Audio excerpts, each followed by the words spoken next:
প্রাথমিক চিকিৎসা দিয়ে তাদেরকে হাসপাতালে পৌঁছানোর ব্যবস্থা করতে হবে।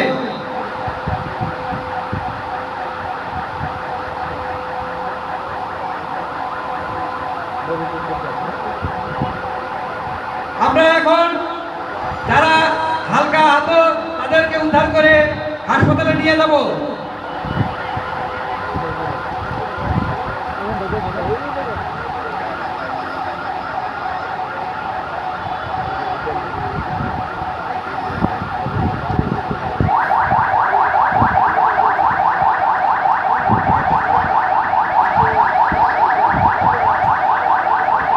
ভলেন্টিয়ার ভাই বোনরা আমাদের সঙ্গে একই সঙ্গে সমন্বয় করে সহযোগিতার মাধ্যমে দুর্যোগকে আমরা প্রশমিত করব।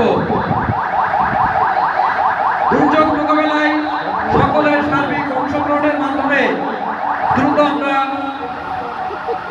সহযোগিতা করব।